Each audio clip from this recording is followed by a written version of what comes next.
नमस्कार, Shashikant arts classes में आप सभी विद्यार्थियों का स्वागत है। आज कक्षा 11 का हिस्ट्री चैप्टर नंबर 4, जिसका नाम इस्लाम का उदय और विस्तार लगभग 570 से 1200 ईस्वी को प्रारंभ कर रहे हैं।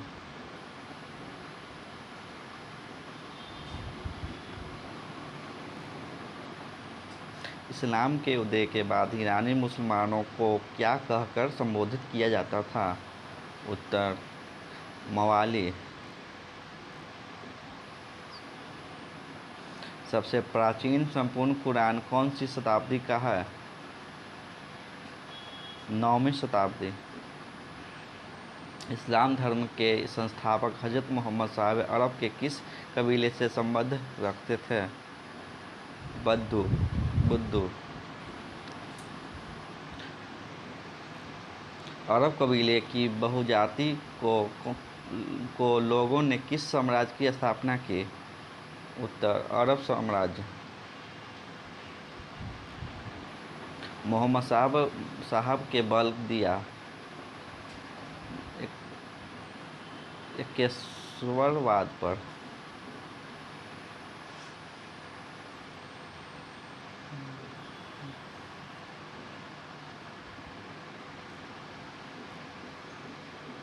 पैगंबर मोहम्मद साहब का जन्म हुआ था मक्का में।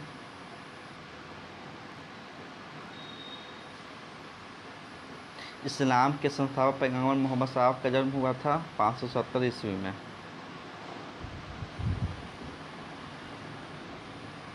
मुस्लिम पंचांग का प्रथम वर्ष माना जाता है 622 ईस्वी।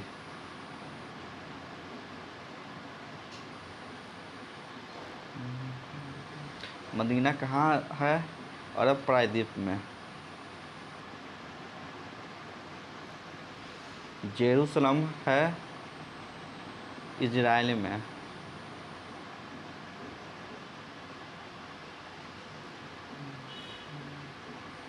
पैगंबर मोहम्मद साहब की माता का क्या नाम था? अमीना।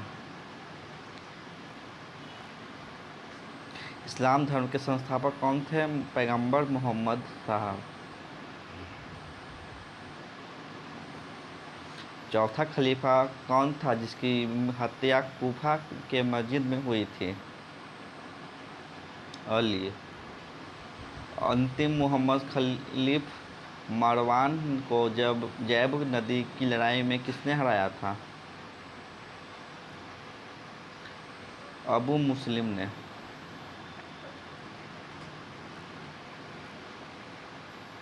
पैगंबर मोहम्मद की पत्नी का नाम क्या था? खदीजा। मक्का की देवी थी?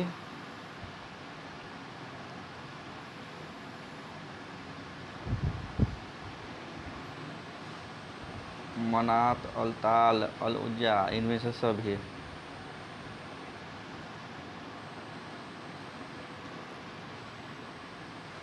अरबों की बहुजाति गिरी देवी धन धान्य की देवी थी?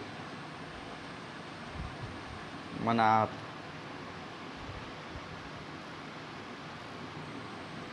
पैगंबर मोहम्मद साहब का वास्तविक नाम क्या था? हसन। पैगंबर मोहम्मद के प्रतिनिधि को क्या कहा जाता था? उत्तर: खलीफा।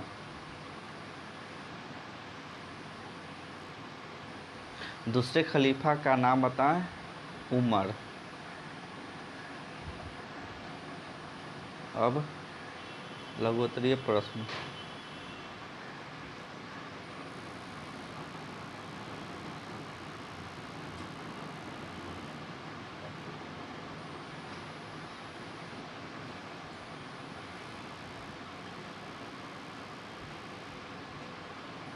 छः सौ से 1200 ईस्वी तक इस्लामी क्षेत्रों के इतिहास की जानकारी हमें किन स्रोतों से मिलती है? इतिवृत्त अथवा तवारीख। अर्थ: ऐतिहासिक कृतियाँ जैसे जीवन चरित्र, पैगंबर के कथन, कृतियों के अभिलेख, कुरान की टीकाएँ। कानूनी पुस्तकें, भूगोल, यात्रा वृत्तांत। साहित्यिक रचनाएं जैसे कहानियाँ और कविताएं।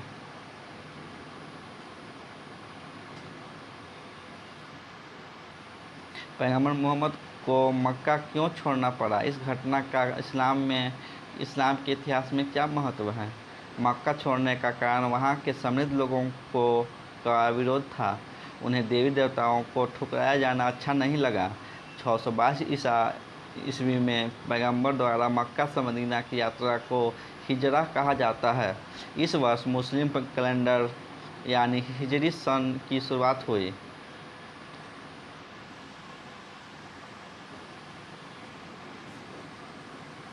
अगला क्वेश्चन, खिलाफत संस्था का निर्माण क्यों किया गया?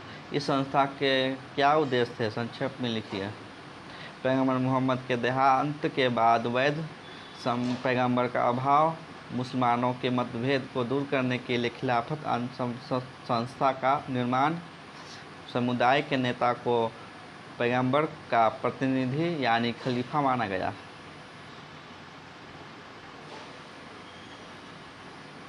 खलीफा के उद्देश्य कबीलों पर नियंत्रण कायम करना, राज्य के लिए संसाधन जुटाना।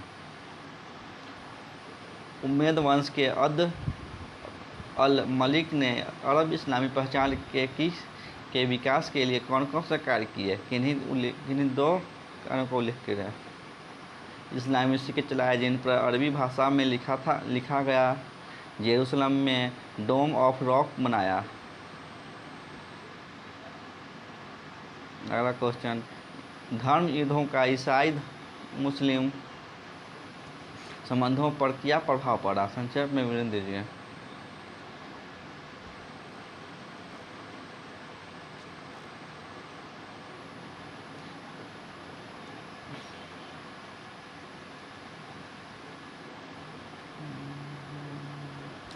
उत्तर, पैगंबर मोहम्मद खुदा का संदेशवाहक है। केवल अल्लाह की ही इबादत और आराधना की जानी चाहिए। दैनिक प्रार्थना दिन में 5 बार, खैरात बांटना, चोरी न करना, जीवन में 1 बार हज की यात्रा करना। लघु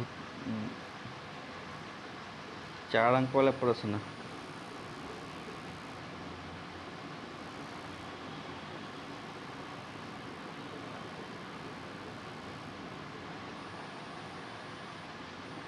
पैगंबर मोहम्मद ने किस प्रकार अरब प्रदेश के बड़े भाग को अपने धर्म, समुदाय और राज्य में लाने में सफलता प्राप्त की? विवरण दीजिए। उत्तर, मदीना में राजनीतिक व्यवस्था की स्थापना करके यूनानियों को सुरक्षा प्रदान की, आंतरिक लड़ाई का समाधान किया, उम्मा को एक बड़े समुदाय में बदला, उपवास जैसे कर्मकांडों और नैतिक सिद्धांतों को बढ़ाकर और परिष्कृत करके धर्म का सुदृढ़ किया। आय के स्रोत कृषि, व्यापार, ज़कात थे। पैगंबर मोहम्मद के प्रयासों के कारण मदीना उभरते इस्लामी राज्य की प्रशासनिक राजधानी और मक्का धार्मिक केंद्र बन गया। दूसरा क्वेश्चन, अब्बासी राज्य के 9वीं शताब्दी में कमज़ोर होने के कारण तथा परिणामों का उल्लेख कीजिए। कारण? उत्तर, सेना और नौकरशाही में अरब समर्थक और ईरान समर्थक गुटों में झगड़ा। 810 ईस्वी में खलीफा हारून अल रशीद के पुत्रों अमीन और मामून के समर्थकों के बीच गृह युद्ध। तुर्की गुलाम अधिकारियों यामलुक द्वारा एक नए शक्ति गुट का निर्माण। परिणाम: पहला, एक नए छोटे छोटे राजवंश उत्पन्न हो गए जैसे ताहिरी, समानी, तुलूनी, बुआही नामक शिया वंश में 945 ईस्वी में बगदाद पर अधिकार कर लिया। तीसरा क्वेश्चन, इस्लाम राज्य में कृषि व्यवस्था की मुख्य विशेषता क्या थी? व्याख्या कीजिए। इन विशेषताओं से पड़ने वाले प्रभावों की विवेचना करें। आंसर, कृषि व्यवस्था की विशेषताएं: लोगों का मुख्य व्यवसाय कृषि, जमीन के स्वामी छोटे बड़े किसान तथा राज थे। कर राज्य की ओर से एकत्र किया जाता था। गैर मुसलमान उपज का आधा से लेकर 5वें हिस्से के बराबर कर देते थे। राज्य द्वारा सिंचाई प्रणालियाँ, बांधों और नहरों के निर्माण तथा कुओं की खुदाई के लिए सहायता। पहली बार खेती करने पर कर में रियायत।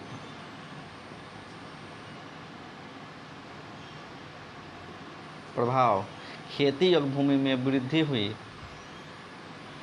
उत्पादकता में वृद्धि हुई। कई फसलों जैसे कपास, संतरा, केला, तरबूज, पालक और बैंगन की खेती शुरू हुई और यूरोप को इनका निर्यात किया गया। चौथा, इस्लाम मध्यकालीन इस्लामी समाज पर यूनानी दर्शन और विज्ञान के प्रभावों का उल्लेख कीजिए।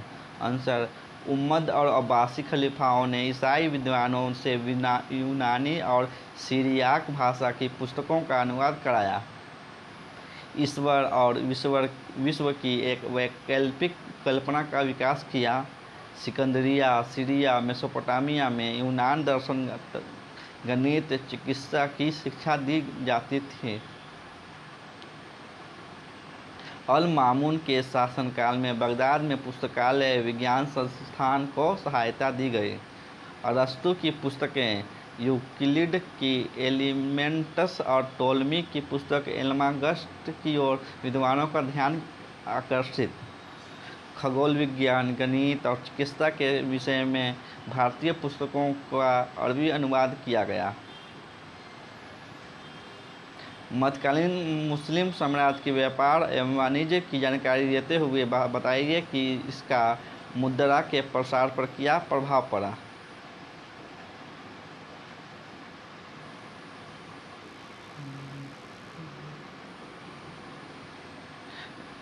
उत्तर: व्यापार दो मुख्य मार्गों लाल सागर, फारस की खाड़ी से होता था। मसालों, कपड़े, चीनी मिट्टी की वस्तुएं, बारूद को भारत और चीन से लाल सागर और फारस की खाड़ी तक जहाज़ों द्वारा लाया जाता था। भूमध्य सागर के सिरे पर सिकंदरिया के पतन से यूरोप को किया जाने वाला निर्यात यहूदी व्यापारियों के हाथ में था। चौथी शताब्दी में काहिरा के उभरने से इटली में पूर्वी माल की बढ़ती मांग के कारण लाल सागर का महत्व बढ़ गया। पाँचवां, ईरानी व्यापारी चीनी वस्तुएं लाने बगदाद से बुखारा तथा समरकंद होते हुए रेशम मार्ग से चीन जाते थे। मुद्रा का प्रसार: राजकोषीय प्रणाली और बाजार के लेन देन से मुद्रा का प्रसार बढ़ गया। सोने, चांदी और तांबे के सिक्के बड़ी संख्या में बनाए जाने लगे। बहुमूल्य धातुएं सिक्के पूर्वी व्यापार की वस्तुओं के बदले यूरोप से आते थे। धन की बढ़ती मांग के कारण संचित भंडारों, बेकार संपत्ति का उपयोग होने लगा। उधार का कारोबार भी मुद्राओं के साथ जुड़ गया।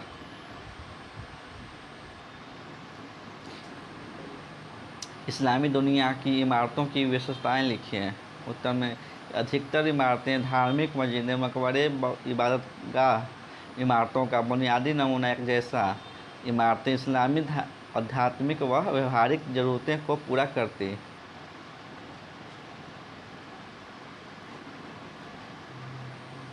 सभी में मेहराबें, गुंबद, मीनार, खुले सहन खंभों के सहारे वाली छतें, केंद्रीय प्रांगण के चारों ओर निर्मित इमारत, मस्जिद, मकबरे, सराय, अस्पताल व महल में भी।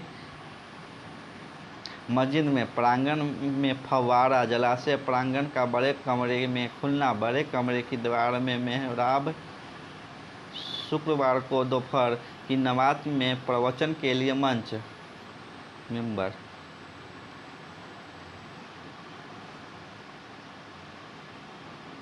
दीर्घोत्तरीय प्रश्न: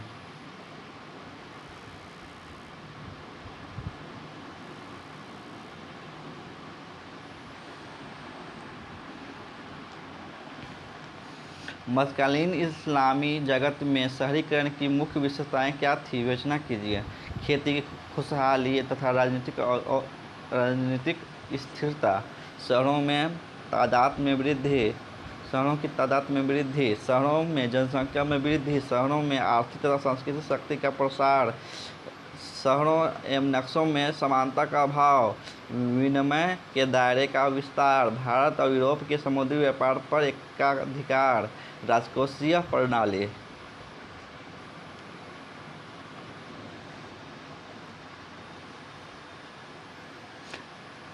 अदायगी और व्यापार व्यवस्था के बेहतर तरीके, वाणिज्यिक पत्रों का व्यापक उपयोग। इस्लाम वास्तुकला एवं रोमन वास्तुकला का तुलनात्मक वर्णन कीजिए। धार्मिक इमारतें। दुनिया की सबसे बड़ी प्रतीक स्पेन में मध्य एशिया तक फैली मस्जिदें, इबादतगाह तथा मकबरे। इमारतें मुसलमानों की आध्यात्मिक तथा व्यवहारिक आवश्यकताओं को अभिव्यक्त करती थी। इस्लाम की पहल शताब्दी में मस्जिद ने एक विशिष्ट वास्तुशिल्पीय व स्वरूप प्राप्त कर लिया। नखलिस्तानों में मरुस्थलीय महल।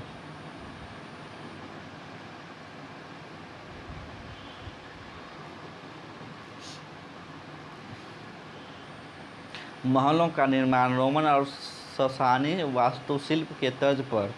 आवासियों द्वारा समरा पानी के बीच एक नए शाही शहर का निर्माण। मीनार नए धर्म के अस्तित्व के रूप में। सार्वजनिक स्नानगिरी रोम की शहरी जीवन की विशेषता। रोम के इंजीनियरों द्वारा चीन महाद्वीपों के पार पानी ले जाने के लिए विशाल जल सेतुओं का निर्माण।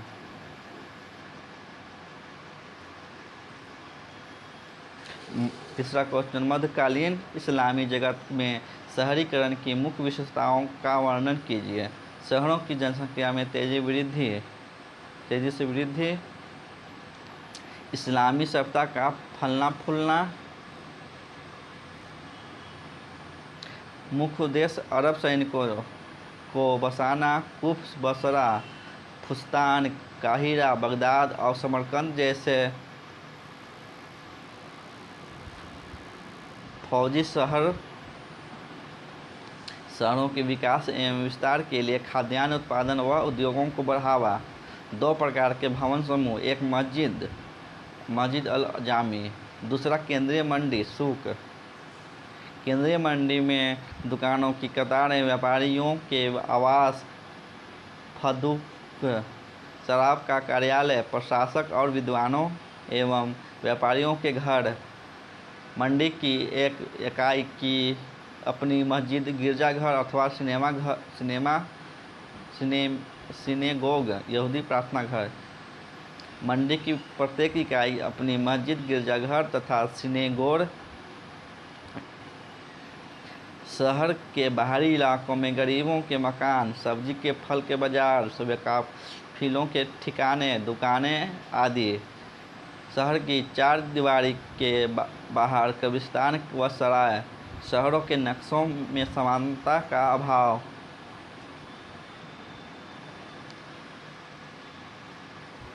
इस्लामी वास्तुकला और रोमन वास्तुकला में तुलनात्मक वर्णन कीजिए। धार्मिक इमारतें। दुनिया की सबसे बड़ी प्रतीक स्पेन से मध्य एशिया तक फैली मस्जिदें, इबादतगाह, मकबरे।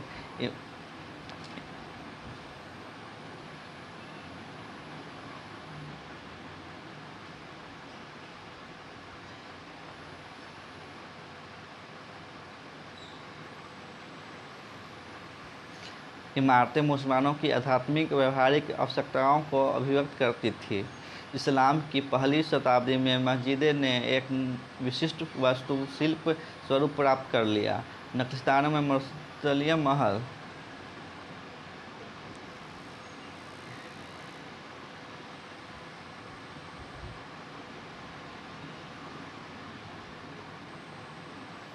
महलों का निर्माण रोमन और ससानी वास्तुशिल्प के तर्ज पर।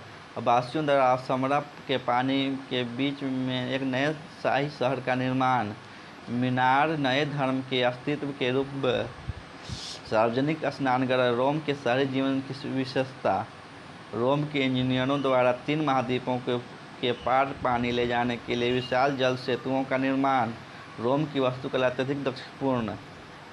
पत्थरों और ईंटों के टुकड़ों का प्रयोग, स्तंभों का निर्माण।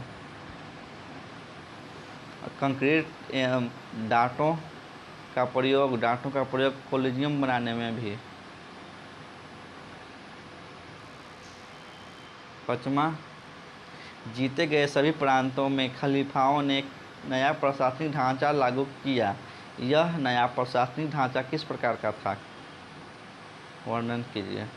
खलीफाओं ने नया प्रशासनिक ढांचा लागू किया। अध्यक्ष, गवर्नर और कबीलों का मुखिया, केंद्रीय राजकोष, बैत अल माल, कबीलों का मुखिया अशरफ में मुसलमानों द्वारा किए जाने वाले कर व धावों से मिलने वाली लूट का हिस्सा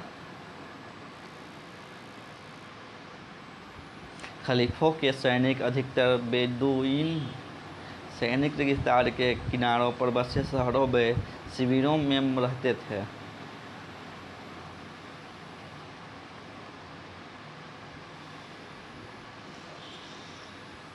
गैर मुसलमानों द्वारा खराज या जजिया कर अदा करना, यहूदी और ईसाई संरक्षित घोषित सामुदायिक कार्यों को करने की काफ़ी स्वायत्तता।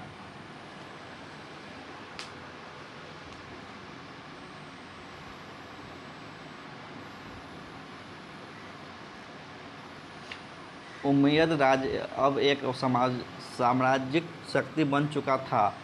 अब वह सीधे इस्लाम पर आधारित नहीं था। इस कथन की पुष्टि कीजिए।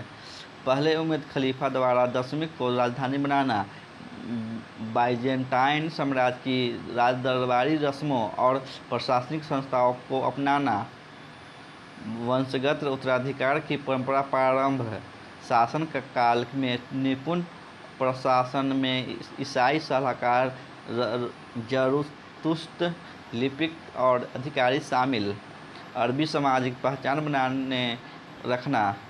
बनाए रखना, अरबी प्रशासन की भाषा, इस्लामी सिक्के जारी करना, सलीब, अग्निदेवी की चिन्ह बने सोने की दीवार और चांदी के दिरहम सिक्के बंद करना।